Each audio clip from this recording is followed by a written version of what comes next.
des franchises douanières et des exemptions de taxes et d'impôts octroyées aux nantis d'Haïti. Pour comprendre comment les hommes d'affaires haïtiens sont méchants et inconscients, il faut questionner les pactes secrets passés entre ces messieurs et dames et les responsables de l'État haïtien concernant les franchises douanières et les exemptions de taxes et d'impôts durant ces 30 dernières années. Au premier trimestre de l'année 2012, les départements du commerce et du Trésor américains ont publié un rapport d'enquête sur les citoyens américains résidant en Haïti et qui sont dans les affaires. L'enquête a révélé que les citoyens américains en Haïti bénéficient de franchises douanières s'élevant à $1 milliard l'an et d'un montant de $1,4 milliard sur les exemptions sur les autres taxes et impôts sur le revenu. L'État haïtien a un manque à gagner de $2,4 milliards par an en octroyant des privilèges à la classe des nantis. Il faut rappeler à tous que $2,4 milliards équivalent au budget de la République d'Haïti. Voilà pourquoi à partir de 2014, le département d'État américain a décidé de réduire les aides octroyées à Haïti et de couper certaines subventions. Les États-Unis d'Amérique jugent que l'État haïtien devrait faire un meilleur travail de collection de taxes et d'impôts. Depuis 2016,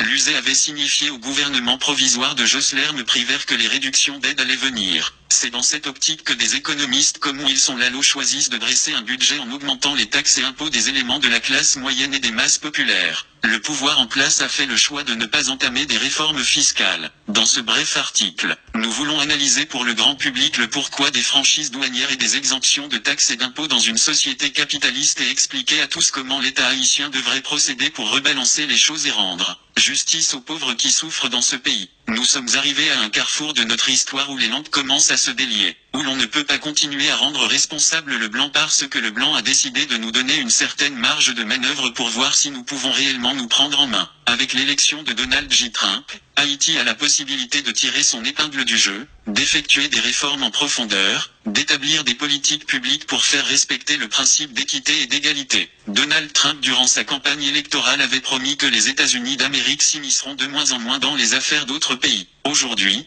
nous voyons clairement que l'administration Trump donne la primauté aux questions domestiques par rapport aux affaires étrangères. Qu'est-ce qui empêche à Haïti d'ouvrir un channel de communication avec la Chine populaire? Qu'est-ce qui empêche à Haïti de contacter des investisseurs au Moyen et au Proche-Orient? L'administration de Jovenel Moïse est otage de la classe d'affaires qui refuse de payer des taxes et des impôts. Les Arabes et les mulâtres en Haïti qui contrôlent la classe d'affaires ont longtemps choisi la voie de la bamboche et de la corruption généralisée. Ils ont prouvé qu'ils ne sont pas des Haïtiens. Nous n'encourageons pas la violence dans le pays, mais le peuple doit résister face à la menace que constituent ces deux classes en Haïti. Nous ne cherchons nullement à dédouaner les bossales qui s'allient à ces apatrides pour clouer au pilori les pauvres Haïtiens, miséreux de leur état. Nous classons à la même enseigne les intellectuels noirs de la classe moyenne et les politiciens issus de la classe populaire qui choisissent de faire le sale boulot pour les nantis d'Haïti. Aujourd'hui, nous devons poser la question de Dessalines, et les noirs dont les pères sont en Afrique, n'auront-ils rien? Haïti, depuis belle lurette a choisi la voie de la libre entreprise et de la démocratie, mais les acteurs dits capitalistes refusent de jouer le franc jeu. La capacité de l'État à collecter des taxes et des impôts est inhérente au régime démocratique et au mode de production capitaliste. Comment est-ce qu'un État peut fonctionner,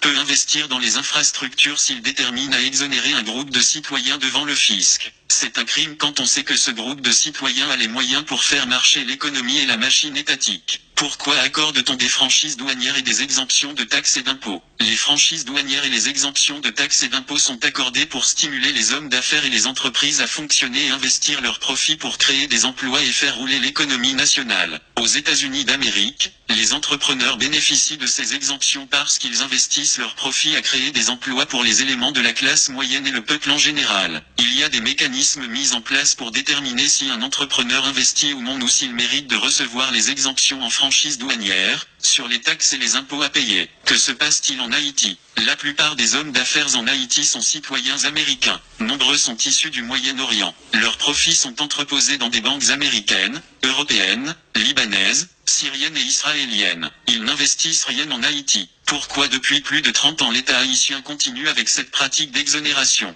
Les dirigeants politiques sont élus et nommés par la classe des affaires. En contrepartie, ces derniers offrent des avantages juteux à cette classe qui n'a pas les intérêts de la nation haïtienne à cœur. Nous sommes arrivés à un carrefour où nous réalisons que le populisme de droite et de gauche sont des manœuvres entreprises par les élites pour zombifier le peuple. Qu'est-ce que la gauche a foutu depuis 1986 en Haïti? Il y a une tendance à considérer les hommes d'affaires en Haïti comme de vulgaires imbéciles qui n'ont ni lecture lecture ni écriture. C'est une fausse idée entretenue par les nantis mêmes. La plupart de ces hommes d'affaires sont très instruits et ont fait leurs études dans les meilleures universités au monde. Ils comprennent bien le fonctionnement d'une société capitaliste. C'est en connaissance de cause qu'ils choisissent de faire mal à Haïti, aux miséreux et aux appauvris haïtiens. En affaiblissant l'État, ils font d'une pierre deux coups. Ils bénéficient des largesses des dirigeants incompétents et inconscients et ils rendent impossible toute tentative de soulèvement et de changement du peuple haïtien. Ils encouragent de faux conflits dans le pays, ils arment des bandits un peu partout pour semer le trouble. Dans tout pays sérieux, quand l'État faillit à sa mission, ce sont les élites qui se réunissent pour restructurer l'État. En Haïti, ce sont les élites qui affaiblissent l'État même. Elles jouent sur la précarité et sur l'ego surdimensionné des gens pour établir un système de corruption qui fait leur jeu. Dans quel pays au monde est-ce qu'une bourgeoisie choisirait de fonctionner dans la crasse ? Les hommes d'affaires sont en transit en Haïti. Ils font de l'argent dans le pays, mais leurs investissements sont ailleurs. Ils n'ont aucun intérêt comme des crises cardiaques, des AVC, ils meurent avec leur argent en poche. Le problème avec ces messieurs et dames c'est qu'ils n'éprouvent aucun sentiment nationaliste.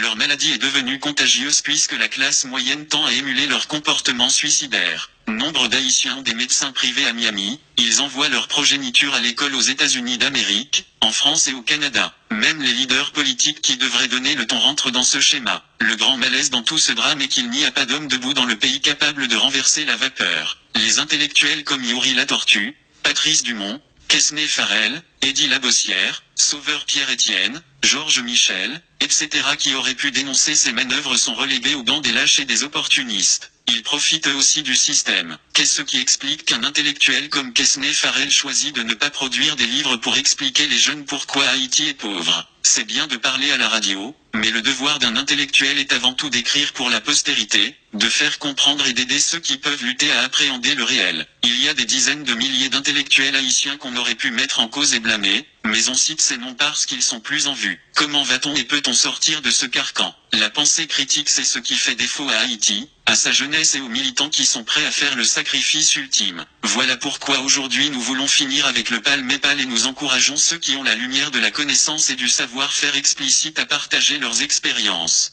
Nous ne voulons blâmer personne. Nous donnons à tout un chacun la chance de faire peau neuve. Il y a une excuse que certains intellectuels noirs de la classe brandissent à chaque fois qu'un élément de la diaspora les met en cause. Ils disent qu'ils ont choisi de rester en Haïti, malgré tout et que nous avons décidé de partir. Rester en Haïti est un choix calculé puisqu'ils font de l'argent, ils bénéficient dans une certaine mesure de l'ignorance de la masse. Certains économistes en Haïti et experts en sciences sociales sont assez aisés aujourd'hui et ils ne courent pas de grands risques à dire la vérité aux jeunes. L'opportunisme c'est tout ce qui caractérise le silence de nos intellectuels. Je sais que les réactions vont pleuvoir, mais aujourd'hui tout ce que l'on demande aux intellectuels noirs de la classe moyenne c'est d'être proactifs. Nous ne choisissons pas de tirer à boulet rouge sur les intellectuels vivant en Haïti et innocenter ceux qui vivent dans la diaspora. Ils sont tous à la même enseigne. Je dirais même que ceux qui vivent dans la diaspora sont beaucoup plus inconscients que ceux qui vivent en Haïti. Au moins, ils ont une certaine liberté et une certaine marge de manœuvre pour élever la voix dans le confort nord-américain et européen. À quand l'haïtien éduqué et instruit finira par réaliser qu'il fait partie du problème ? Je peux comprendre que la plupart des Arabes n'a pas de sentiment d'appartenance comme aurait dit Serge Beaulieu. Je peux comprendre que les mulâtres ont choisi de faire le camp Gérard parce qu'ils comprenaient qu'ils étaient en position de régner en maître et seigneur après l'indépendance. En effet, ils se sont alliés aux généraux noirs et ont tué Jean-Jacques Dessalines,